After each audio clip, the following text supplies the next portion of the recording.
Good afternoon and welcome to Downing Street for the daily coronavirus briefing. In keeping with the new format, I'll go through the slides now and then we'll take questions from members of the public and from journalists. If we first go to slide one. Slide one shows the testing capacity and the number of new cases. The top chart in the slide shows the number of tests, and that number of tests as of the 2nd of June was 135,643. This is different to testing capacity, which stands at just over 200,000. And as I said yesterday, this demonstrates that there is spare capacity in testing. And so if you have symptoms of coronavirus, that's a fever, or a new dry cough, or a change in your sense of taste or smell, then please do go and get a test from nhs.uk/coronavirus or by phoning 119. It's incredibly important that we can trace the virus by ensuring that anybody with symptoms has a test. And of course, we're rolling out testing across care homes and making sure that staff in hospitals get the opportunity to be tested as well. The bottom chart on the slide shows the number of confirmed cases.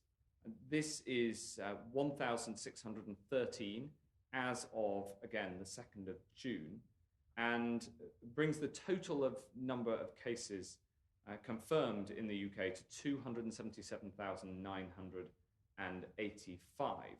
And although the 1,613 figure is slightly higher than yesterday, we can see that the 7-day rolling average continues to fall. Second slide, please. The data from hospitals show that those new admissions to hospitals in England has fallen to 436. This is down from 471 on the 24th of May, so just over a week ago, and down from a high of 3,121 on the 2nd of April. This figure of 436 admissions to hospitals in England with COVID-19 is the lowest figure since the 20th of March, and it demonstrates once again that we are making progress against this disease. Again, as yesterday, the proportion of mechanical ventilated beds that are occupied by patients with coronavirus remains at 9%. Next slide, please. Thank you. Just like yesterday, the number of people in hospital continues to fall. 7,607 are now in hospital with coronavirus, and that is broadly falling in each part of the country, but for a little bit of day-to-day movement in some of the areas. For instance, as you can see right at the end of the chart, for the North East and Yorkshire, but we keep that very closely under review. But the overriding trend, as you can see, is downwards. The next slide is the number of deaths. And sadly, on the 2nd of June, yesterday, 324 deaths with coronavirus were recorded, taking the total to 39,369. And we mourn each one of these. And we try to keep these data as accurate as possible, including where we find in the past, in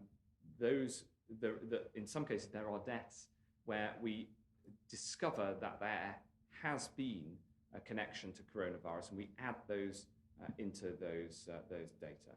So we can see that, again, the trend is broadly down, but there is still some way to go.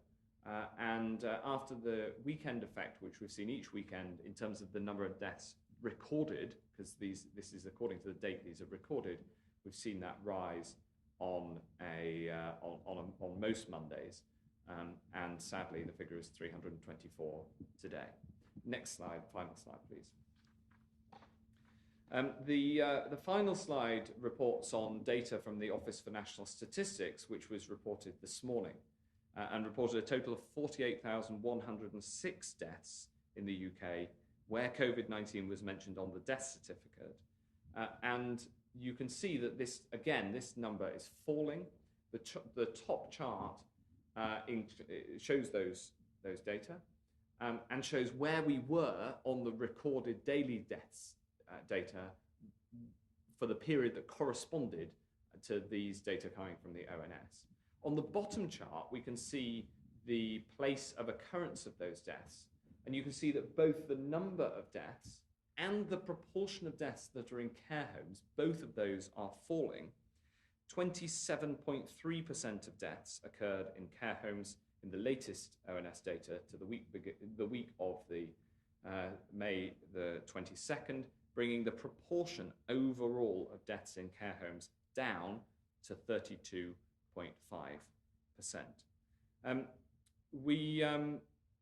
We don't capture in these charts, but we do capture in a report published by Public Health England today further data, some of which are much more troubling. The PHE investigation into the way in which the virus targets people unequally and disproportionately has been put on the website. And this is a particularly timely publication because right across the world, people are angry about racial injustice. And I get that. Black lives matter. And I want to say this to everyone who works in the NHS and in social care. I value the contribution that you make, everybody equally.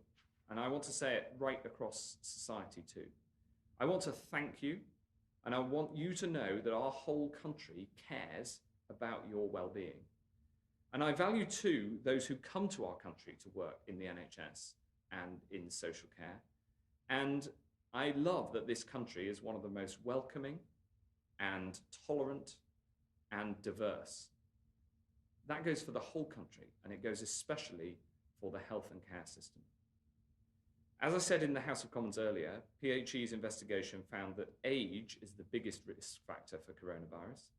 Next, gender. Living in a city is a risk, and being Black or from a minority ethnic background is also a significant risk factor. There is much more work to do to understand what's driving these disparities and how the different risk factors interact. And we are absolutely determined to get to the bottom of this and find ways of closing that gap. And I'm delighted that Kemi Badenoch, the Minister for Equalities, will be taking this work forward, working with PHE and many others. We value the contribution from everyone to fighting this virus. Everyone has a contribution to make. And of course, the thing that every single person can do is to make their personal contribution to fighting this virus. In the first instance, things as simple as washing your hands, following the social distancing rules, and of course, if you have symptoms, please self-isolate immediately and get tested to protect your friends and family. So let's keep going and we'll get through this. We'll now turn to questions. The first questions are from members of the public, and the first one is from Danny from Huddersfield. Danny. Over the last week, a number of measures have been relaxed. If the R rate now begins to increase because of this, how will you identify which measures need to be reintroduced to bring it back under control? Well, that is a really important question. I'll ask John to come in a second. The package of measures that we've taken, we judge to be safe, but of course, it depends on how people behave, and so it's important that people follow the social distancing guidelines, even as they're changed. We'll keep it under review. We then, if we need to make changes, we can either make them at a national level or a local level, and that'll be determined by where we see any outbreaks, if we see them. And then at a national level, we can look at right across the board. And of course, we've been clear from the start that if we need to, we will bring in further measures. But we've chosen these measures in order to be able to relax some of the most stringent parts of the lockdown, whilst also keeping people safe. John. Yes, thank you, Secretary of State. I think the answer, Danny, is that it would depend on how the virus was coming back. key to any public health control, and particularly for this virus, is the surveillance information that we have, including special surveys, but also routine surveillance, for example, from general practice. So if if the virus came back in a particular setting, whether it was a healthcare setting or perhaps in a prison or whatever, then you can undertake a lot of testing and infection control in that setting. If it comes back more widely in particular groups, then there would be different measures that could be taken. So it would be in response to the way in which the epidemiology, the counts of the numbers of cases were increasing. It seems likely, from the experience of other countries, that if we do get recrudescence, which is the technical term of the virus, it would be patchy. It would be in localized areas, and that's why we are keeping that under very close control. Thank you. Thanks very much, Danny. The next question is a written question from Barbara from Bridport. And Barbara asks, when will those members of the general public who suspect that they may have had COVID-19 be able to have an antibody test, and how will this be rolled out? Well, this is another great question, Barbara. The answer is that in the first instance, the antibody tests are being used by those in the health and social care sector. We are delivering around 40,000 a day across the NHS and social care, and just over 40,000 a day on the latest figures. And then we'll roll them out across the country. We haven't yet been able to pin down the science of whether having antibody means that you are at lower risk of getting the infection again, and critically at lower risk of transmitting the virus. We've got tests in the field to find that out. So we will be rolling out antibody tests more broadly, and we've bought a huge number of them to be able to do that. They involve a phlebotomist being able to take blood so that you can analyze that blood, which means that we've got to roll them out at the pace that we are, and we're trying to expand the rate at which we roll them out, because I entirely understand your yearning to know. Thanks very much. Questions from the media. If we go to Rihanna Croxford from the BBC. Rihanna. Thank you, Secretary of State. Many people from Black and minority ethnic backgrounds will be confused why it has taken 6 weeks for the government to simply confirm what studies have already shown, that they're dying with COVID-19 at significantly higher rates. Deaths from all causes in this period have been up to 4 times higher on average for people from these backgrounds, and this hasn't been fully explained by today's review. Firstly, how can you explain this disparity, which hasn't just been caused by the virus, and why haven't you done more to protect and support these communities? And if I could also please have a response from Professor Newton. And secondly, on behalf of a colleague, you've been criticised by the stats watchdog for the presentation of the virus testing figures. Isn't that embarrassing over such an important policy area? Thanks very much. I will, if I just address the second question first, and then I will, both John and I, I'm sure, will answer on the first, which is so important. On the second question, the way that we present the stats is the best that we can in having built the testing program so rapidly over such a short period of time. We are working with the stats authorities to be able to present these statistics in a way that they're happy with, and to make sure that we're as transparent as possible. I spoke to Sir David Norgrove today, who is the head of the UK Statistics Authority, and we'll be working with them to make sure that these statistics are constantly improved. But the way that we present them is the simplest way of presenting a very complex picture of the overall 5 different pillars of testing, and that's the approach that we've taken. On the first part of your question about the report from Public Health England, I think this is an incredibly important area. I've been really struck by the clear difference in the proportion of people who are dying with COVID-19 from ethnic minority backgrounds, and I wanted to get to the bottom of it. So I asked Public Health England to do this work by the end of May. They've done that, but you're absolutely right that there's much more work that needs to be done, and this report shows that.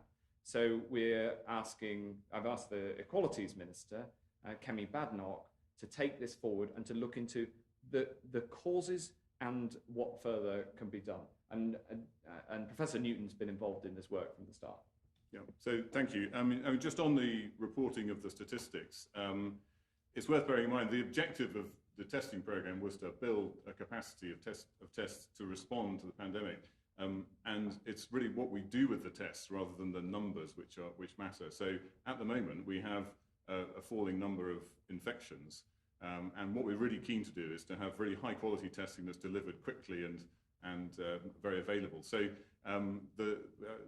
actually just the numbers of tests isn't a measure of how effective the program is. It's whether we're testing the right people, testing them quickly and getting the results back. So we're happy to report the numbers in any way that we're asked to.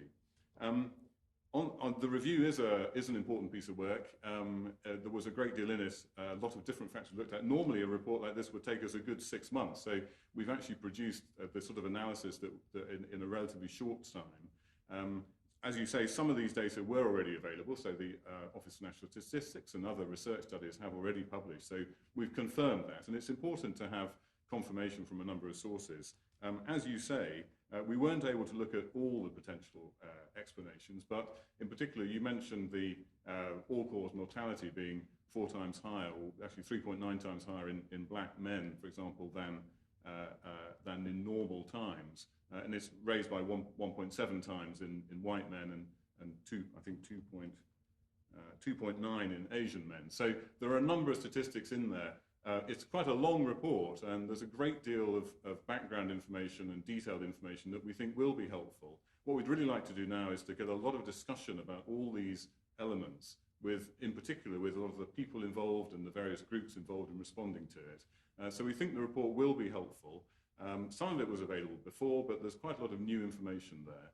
And it's not easy to go directly from the analysis to making recommendations, and we need to get the report widely disseminated and widely discussed before, I think, deciding exactly what needs to be done. But clearly there are some fairly obvious conclusions that can be drawn even from the data that we have. Can I please follow up on that? Yes, of course, yeah. You say, firstly, thank you for acknowledging that Black Lives Matter in your opening speech, but lots of people are already going back to work scared that they're not being protected. And there'll be no measures announced today, as we had expected, perhaps be put in place to protect them. Can you say anything to these communities? And if not, can you give us a time frame or a deadline when they will get recommendations about how they can protect themselves going forward, considering that this risk won't be going away?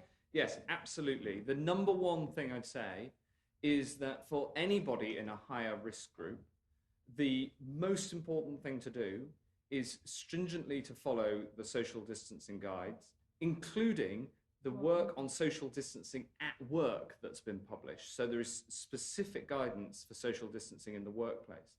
So for all of the different high-risk categories that the data demonstrate, it's really important that people follow those social distancing guidelines very stringently.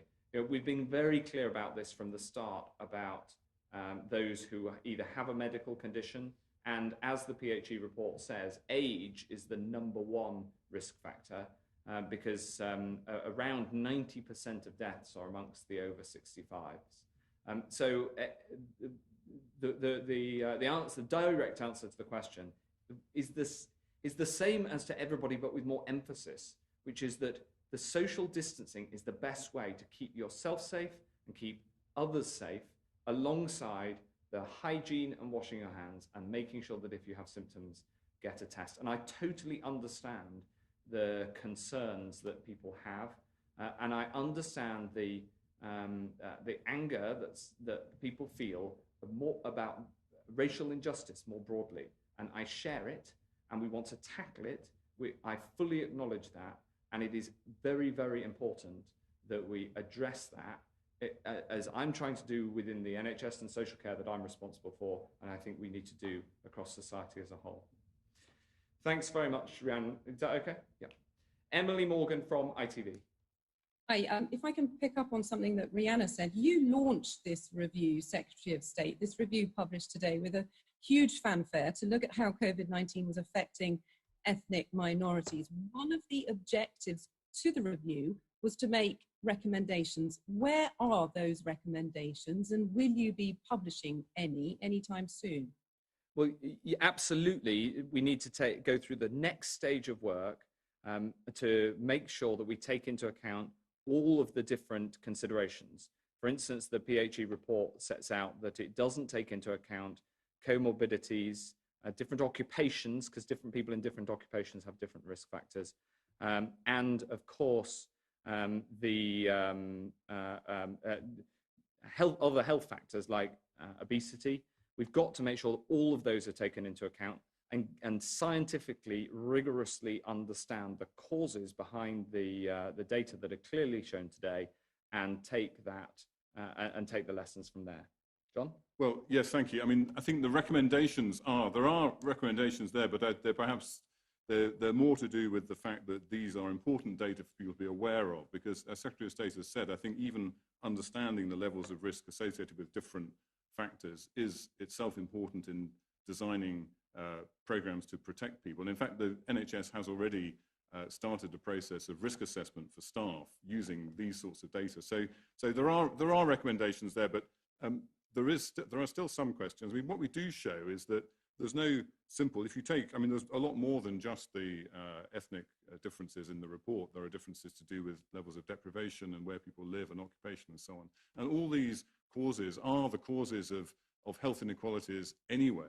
And actually what the report emphasizes is the fact that what COVID-19 has done is to emphasize the existing health inequalities in the country. And it shows us again that we need to address those inequalities, whether they're to do with deprivation or to do with people's background. So in fact, to some extent, the recommendations that have been made before about similar issues still apply. What we have put forward is some data that can be used. Secretary of State mentioned the relevant minister and the race disparities unit, who have already looked at the data. And I think we will be seeing some recommendations coming out. But it is important that those recommendations are widely discussed with a lot of other groups, not just from Public Health England. But we think the data are going to be important for those processes. Thanks. Yes, of course, yeah. You mentioned risk assessments, and obviously risk assessments are now happening for ethnic minority members of staff in healthcare. But what about the rest of the population? Given that we know that ethnic minorities are being disproportionately affected by COVID-19, shouldn't all ethnic minorities now be put in an at-risk category to protect them? Well, if I may, Secretary, the key point of the study is it shows, although clearly outcomes are worse for people in black and minority ethnic groups, that is not necessarily because of their ethnicity, but exactly as you say, it may be related to their occupation or to other reasons why they might be at a higher level of exposure. So one just has to be a little bit careful in doing that risk assessment. One has to look at the causes of increased risk, which may be as much to do with other factors, not necessarily someone's background per se, although there is probably an element of that as well. So the report, if nothing else, emphasizes the complexity of what we're seeing. So really we're urging people not to jump to conclusions and institute measures which are not really justified by the data. So there's an element of caution in our results, as well as obviously pointing out these obvious inequalities. Thank you. Thanks, Emily. Next question is from Ben Kentish at LBC. Ben. Thank you, Secretary of State. Good afternoon. I wanted to ask you about the ONS figures this morning, because 2 months or so ago, at the start of the lockdown, the government was predicting a death toll of between 7,000 and 20,000. The ONS this morning revealing that the total excess mortality since the end of March is 3 times that, and more than 3 times that, at about 62,000. I wondered if you had any sense of why you thought that was, and therefore what lessons we could learn about that for the future. And if I could, just one for Professor Newton. Testing capacity has increased significantly, but still about 1/3 of it each day is going unused. Just wondered how you plan to use that spare capacity, and whether it could be used for people who have been told to isolate by the track and trace test and trace system without symptoms, to decide whether or not they do indeed have the virus. Thank Thanks very much. On the first question, I'll take the first question, then ask Professor Newton to answer the second. On the first question, we didn't make a prediction of the impact of this disease, other than right at the start when there were scientific predictions made, which have been published, showing that unmitigated, with no measures, the death toll would have been around 500,000. And that led to a whole series of changes, including the social distancing and effectively the lockdown, because that was unacceptably high. And we are completely and fully transparent about the impact of the disease. And I welcome the ONS's vigilance in measuring it. The good news from the ONS stats this morning are that the number of cases, the number of deaths, is coming down, and also the fact that the proportion of deaths in care homes is coming down, given that that's been a very big focus of attention. Professor Newton. Thank you very much. So it's a very good question about what are the priorities for the testing program. So there are three priorities. The first is to support the test and trace program, and the Secretary of State has said we are really keen for anybody with symptoms that might be coronavirus to come forward, have a test, and so that we can give a definitive answer, and if they are positive, they can be entered into the test and trace program. And I should say, actually, we were asked yesterday about some of the statistics, but there are thousands of people already who've tested positive, who've been successfully fed into the test and trace program, and they have using the online tool and identifying contacts, and there are thousands of contacts who've been successfully identified and agreed to self-isolate. So that program is going well. We don't, in fact, recommend testing for people who don't have symptoms, because if you don't have symptoms, it is unlikely to be positive, and even if somebody who's incubating the virus, the test may well be negative. So if you have a test if you're a contact and during your 14 days of self-isolation, if you have a test and it's negative, you still have to complete the 14 days isolation. So there is little utility in offering tests to people who are contacts unless they develop symptoms, when of course it is worthwhile. The second priority is to support the NHS in infection control and other settings like care homes. So we're doing a lot of testing of staff to make sure that it's safe for people to be in a care setting or in the NHS. So that's a substantial requirement. The numbers of positive tests, and particularly asymptomatic positive tests in those settings, are coming down. So we are learning from those results to design infection control programs for the future. And then thirdly, we're using the test to support really large-scale surveys. So every now and again, you see a blip in the numbers of tests done when we do a lot of tests for a survey, whether it's for the Office of National Statistics or one of the other, the Imperial College survey. And so those are the three priorities for testing. We are using a good proportion of the test. And of course, then there are the antibody tests, which are being rolled out first in health and care staff to understand how the infection has spread. Can I just come back on your answer, Secretary of State? Yeah, of course, yeah. Thank you, because there were forecasts published by members of SAGE, Neil Ferguson, for example, and he said today that the UK had been much more heavily affected by the virus than expected. So I did wonder if there was any analysis going on, and if you could share any of that about why that might be, and how we could avoid, if there was a second peak or a future epidemic, how we can avoid those same things happening again. Well, it's undoubtedly true that we've had a very significant impact from this virus. There's no doubt about that. And we've been learning all the way through it how best to deal with that. In fact, the test and trace system that we built over the past few weeks and that's been up and running for the past 5 days is one of the lessons that comes out of it, the absolute vital importance of having a system that is big enough to be able to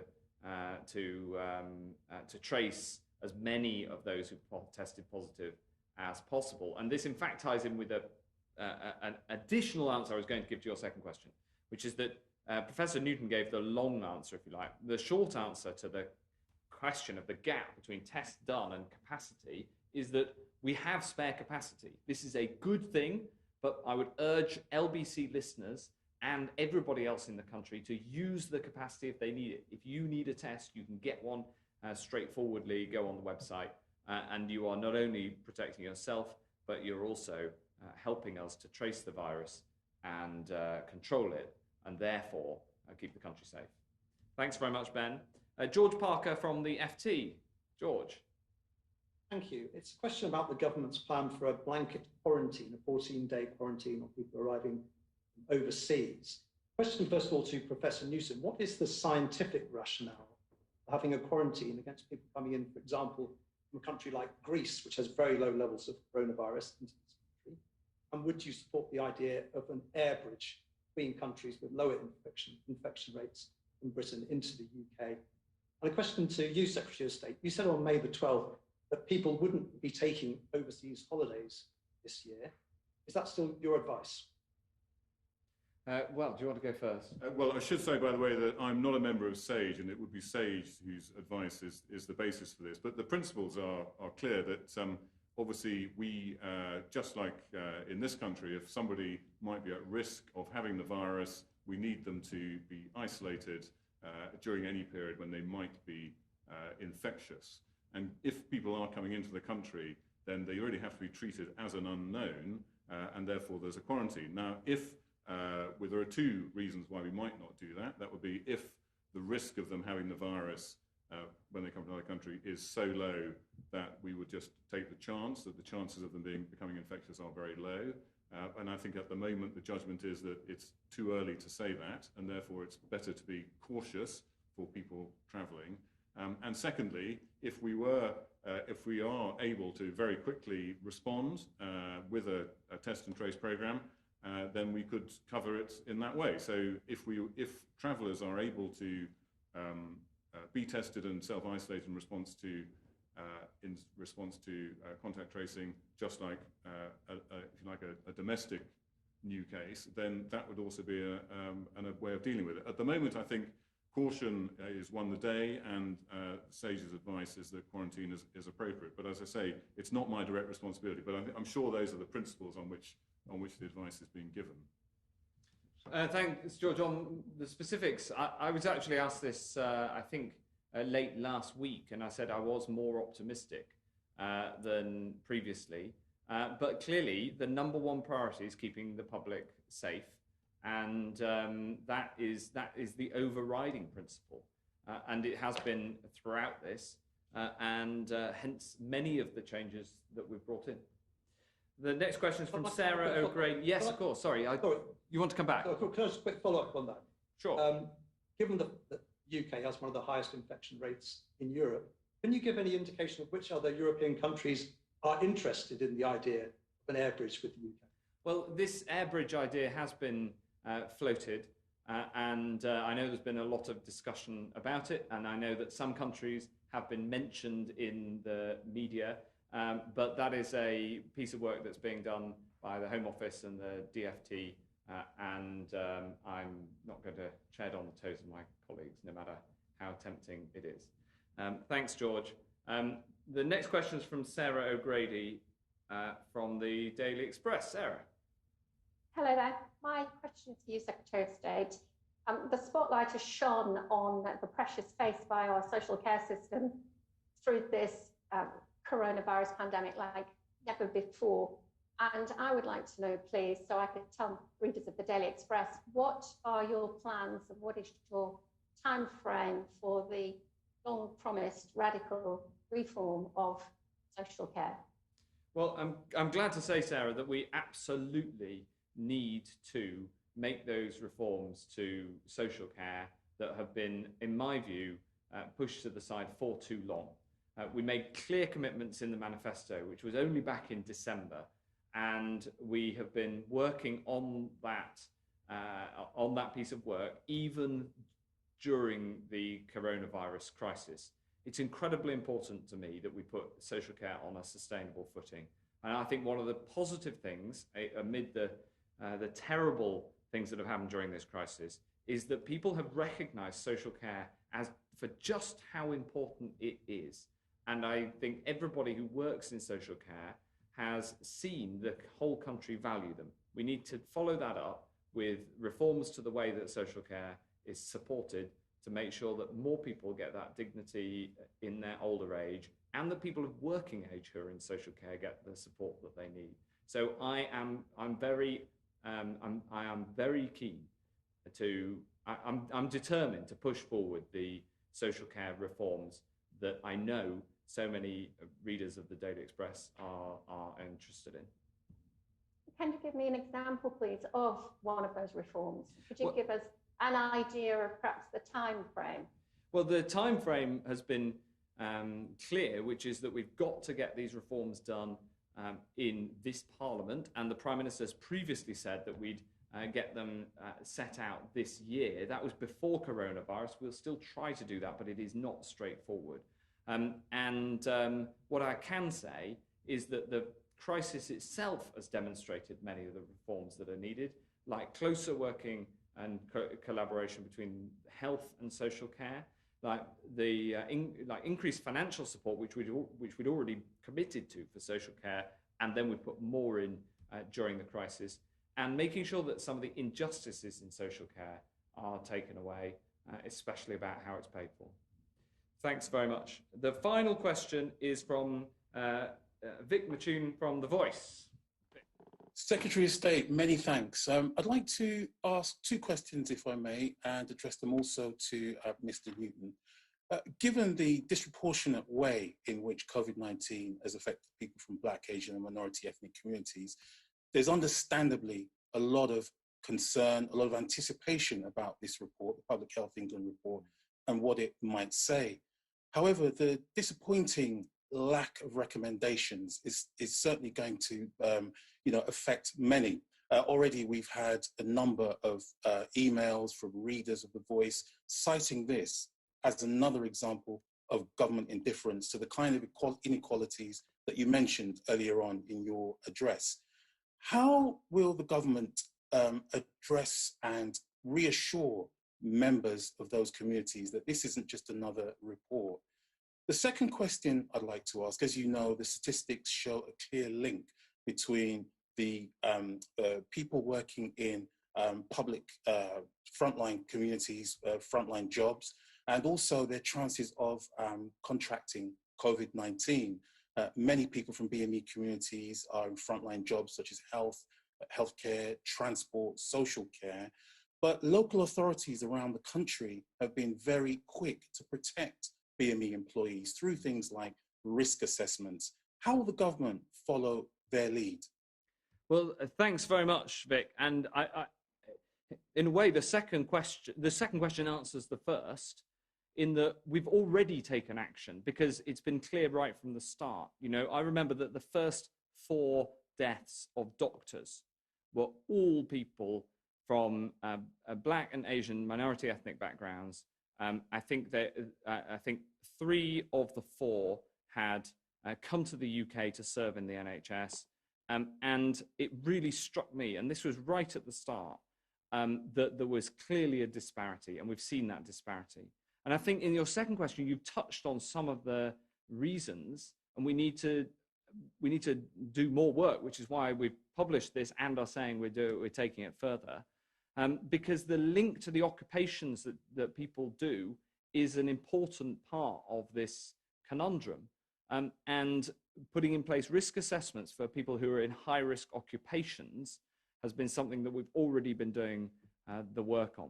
What we need to find out, and we don't yet know from this report, is what over and above the impacts of being in a certain occupation, like, for instance, as you say, being more on the front line. And one of the biggest impacts is of people who work in transport, where you can't isolate, so like taxi drivers, and how much of the disproportionate number of deaths that we've seen from people from BME communities are due to the fact that there's a higher proportion of people from those communities who work in the sorts of occupations where the risk is greater, and how much is down to, for instance, the differences in housing, because we know that urban areas are more badly hit than rural areas. And so it's the wider co-determinants that we need to get to the bottom of. And that's the work that, along with PHE, that Kemi Badenoch will be leading in the next stage to make sure we look as broadly as possible. And all the way through this, we've been putting in place the actions that we think have been needed from the evidence that we've got. and we need to keep doing that. John. Oh, thank you, Secretary of State. Yeah, I mean, so the purpose of the report was to try and get every bit of information we could from the existing data, try and understand how the different factors work together. So not just ethnicity, but the other factors which are often working alongside ethnicity. And many people, of course, suffer from multiple disadvantages as well. So we're trying to put all that into context and really present it as clearly as we could. And it is complicated. Even after we've done the analyses, it is still a complicated picture. So trying to get that absolutely clear so that people could then take it forward and develop the right recommendations. And I think there's the way we would do this is it is such a way that the people who we're trying to put the information into the hands of people who can use it to make a difference. And that's often, it's not us as the public health authority, it's more likely the people that you work with and know, who will know how to use these data to make a difference to people's lives. So there's a whole range of people who need to contribute to these recommendations, certainly not just us as Public Health England. So we've done the very best we can to understand what the data tell us already. There are some things that we still don't know from the data, and there's a research program that that's been kicked off to try and elucidate some of the genetic analyses and some we haven't done yet. But we've done the very best we can to make those data available to people so that really good recommendations can be developed, which will really make a difference to the outcome. But thank you. Thanks. Have you got a? Yeah. If I may ask, so you mentioned that there will be a follow-up report and inquiry. Do you have any timelines as to when that follow-up report, you mentioned it will be headed by Kemi Badenoch. Do you have any timelines as to when that might be? Obviously, the concern on this issue is that, given the scale of the issue, it's just report after report. And obviously, there are many people in BME communities who really want to see some serious action and some serious recommendations. Yeah, I get that yearning, and we will put action in place as soon as we can. We won't wait for a report. I've got to talk to Kemi about a timeline for it, and so I'll have to get back to you on that one. But I totally understand the urgency, the importance, and the sensitivity of getting this right. Thanks, Vic. Thank you very much indeed. That ends today's Downing Street Coronavirus Daily Briefing.